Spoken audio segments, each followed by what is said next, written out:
Hello friends, welcome to my channel. இன்றைக்கி இந்த வீடியோவில் வந்து ஒரு சூப்பரான குட் நியூஸோடு தான் பார்க்க போகிறோம். அதாவது என்ன குட் நியூஸ் அப்படின்னு கேட்டிங்க அப்படின்னா வந்து அனைத்து குடும்ப அட்டைகளுக்கும் பொங்கல் பரிசு. அதாவது முன்னாடி இருந்த அறிக்கையிலேருந்து இப்போ கொஞ்சம் வித்தியாசமாக விட்டுருக்காங்க. அது என்ன இது அப்படின்னா வந்து எல்லா குடும்ப அட்டைதாரர்களும் எல்லா ரேஷன் கார்டுக்குமே பொங்கல் பரிசு உண்டு அப்படின்னு சொல்லி ஸ்டாலின் அவர்கள் வந்து இப்போ வந்து அறிக்கையை விட்டிருக்காங்க. அதாவது 9ஆம் தேதி இன்றைக்கி அறிக்கை விட்டிருக்காங்க. அந்த அறிக்கையில் தமிழக மக்களின் கோரிக்கையை ஏற்று அனைத்து குடும்ப அட்டைதாரர்களுக்கும் பொங்கல் பரிசு தொகுப்பு வழங்கப்படும் என்று தமிழக முதல்வர் ஸ்டாலின் அறிவித்திருக்கிறார்கள். அதில் என்ன சொல்லியிருக்காங்க அப்படிங்கிற ஃபுல் வீடியோவை தான் வந்து நம்ம வந்து இன்றைக்கி இந்த வீடியோவில் பார்க்க போகிறோம். ஆரம்பத்துலேருந்து பொங்கல் பரிசு வந்து எப்படிலாம் சேஞ்ச் ஆகிட்டு வந்தது அப்படிங்கிறதையும் பார்க்கலாம். வாங்க வீடியோக்குள்ளே போகலாம்.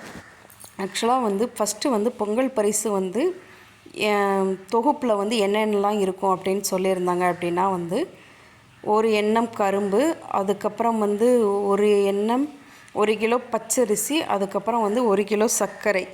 இது மட்டும்தான் வந்து எல்லாருக்குமே கொடுக்கப்படும் அப்படின்னு சொல்லியிருக்கிற மாதிரி சொல்லியிருந்தாங்க.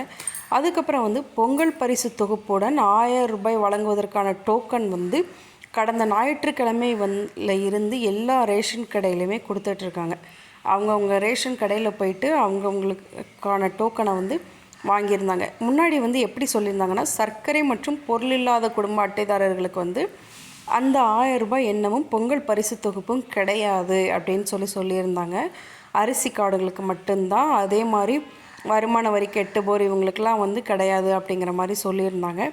இப்போ என்ன சொல்லியிருக்காங்க அப்படின்னா வந்து சர்க்கரை மற்றும் பொருள் இல்லாத குடும்ப அட்டைதாரர்களும் பொங்கல் பரிசு தொகுப்பு விநியோகம் 1000 ரூபாய் ரொக்கப்பணம் வழங்கப்பட மாட்டாது அப்படின்னு சொன்னதெல்லாம் போயிட்டு இப்போ அவங்களுக்கும் 1000 ரூபாய் ரொக்கப்பணம் வந்து கொடுக்கறதா சொல்லியிருக்காங்க. இந்நிலையில் அனைவருக்கும் பொங்கல் பரிசு தொகுப்பு வழங்க வேண்டும் என்று பல்வேறு பகுதிகளில் இருந்து வந்த கோரிக்கையை ஏற்று அரிசி மற்றும் பொருள் இல்லாத குடும்ப அட்டை வைத்திருப்பவர்களுக்கும் பொங்கல் பரிசு தொகுப்பு வழங்கப்படும் என்று தமிழக முதல்வர் அறிவித்துள்ளார். இப்போ தான் வந்து அறிவிச்சிருக்காங்க. அனைத்து குடும்ப அட்டைதாரர்களுக்கும் 1000 ரூபாய் ரொக்க பணத்துடன் கூடிய பொங்கல் பரிசு வழங்கப்படும். அவங்க வந்து இன்னையிலேருந்து பொங்கல் பரிசு, அதாவது வந்து 14ஆம் தேதி வரை டோக்கன் வந்து விநியோகம் இருக்குது. 14ஆம் தேதி வரை நீங்கள் டோக்கன் வாங்கலைனாலும் நீங்கள் 14ஆம் தேதி உங்களுடைய ரேஷன் கடையில் போயிட்டு எல்லாமே வாங்கிக்கலாம். Okay friends, thank you.